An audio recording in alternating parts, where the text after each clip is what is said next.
Shalom, selamat pagi Bapak Ibu Saudara-saudara yang dikasih oleh Tuhan Yesus Kristus. Firman Tuhan pagi hari ini kita akan baca dari 1 Korintus 16 ayat 13 sampai 18. Demikian bunyi firman Tuhan. Berjaga-jagalah, berdirilah dengan teguh dalam iman, bersikaplah sebagai laki-laki dan tetap kuat. Lakukanlah segala pekerjaanmu dalam kasih. Ada suatu permintaan lagi kepadamu saudara-saudara. Kamu tahu bahwa Stefanus dan keluarganya adalah orang-orang yang pertama-tama bertobat di Akaya, dan bahwa mereka telah mengabdikan diri kepada pelayanan orang-orang kudus. Karena itu taatilah orang-orang yang demikian dan setiap orang yang turut bekerja dan berjerih payah. Aku bergembira atas kedatangan Stefanus, Fortunatus, dan Akaikus, karena mereka melengkapi apa yang masih kurang padamu, karena mereka menyegarkan rohku dan roh kamu. Hargailah orang-orang yang demikian. Saudara, kita akan membahas dari ayat yang ke-13 dan 14. Berjaga-jagalah, berdirilah teguh dalam iman, bersikaplah sebagai laki-laki dan tetap kuat.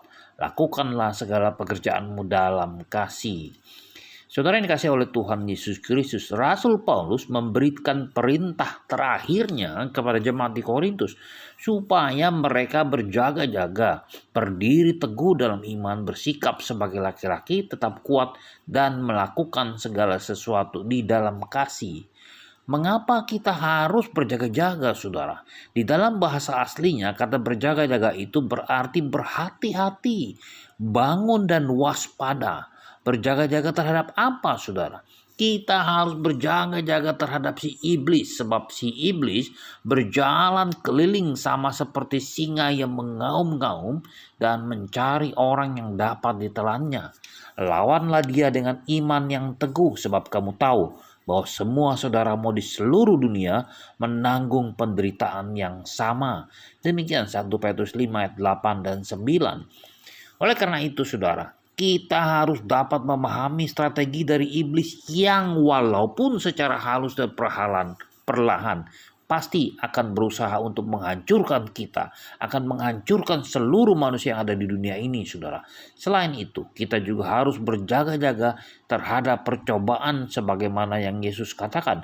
Berjaga-jagalah dan berdoalah supaya kamu jangan jatuh ke dalam pencobaan. Roh memang penurut, tetapi daging lemah. Demikian kata Markus 14 ayat 38. Saudara yang kasih oleh Tuhan Yesus Kristus, apabila kita tidak berjaga-jaga serta melekat kepada Tuhan dengan doa-doa kita, saudara, maka kita akan terlambat untuk menyadari ternyata pencobaan telah menimpa kita. Karena itu bangun terus hubungan dengan Tuhan. Karena itu, saudara, diperlukan kita berkomunikasi dengan Tuhan untuk membaca firman Tuhan dan berdoa, bersekutu bersama dengan Tuhan. Jangan hanya berdoa pada saat ada masalah saja. Sementara itu ketika segala sesuatu yang berjalan dengan baik, kita tidak lagi mau berdoa, saudara. Itulah sebabnya Tuhan menegur jemaat yang ada di Sardis karena mereka beranggapan bahwa mereka memiliki kehidupan rohani yang berkenan kepada Tuhan. Padahal mereka tidak menyadari bahwa sesungguhnya mereka mengalami kematian rohani. Pekerjaan atau pelayanan yang mereka lakukan hanya sebatas rutinitas belaka, saudara. Barangkali itu juga yang kita lakukan ketika kita melayani Tuhan di gereja. Itu adalah hal-hal yang rutinitas saja. Apakah kita sebagai pelayan penyambutan, kolektan, atau mungkin juga sebagai tua-tua atau majelis jemaat di gereja. Barangkali kita hanya melakukan itu secara rutinitas. Nah, Tuhan berkata, saudara, aku tahu segala pekerjaanmu. Engkau dikatakan hidup padahal engkau mati. Bangunlah dan kuatkanlah apa yang masih tinggal yang sudah hampir mati, sebab tidak satu pun dari pekerjaanmu aku dapati sempurna di hadapan Allahku. Demikian Wahyu 3 ayat 1 dan 2. Saudara, jika pada saat ini kita merasa bahwa kerohanian kita sudah mapan, berhati-hatilah, saudara.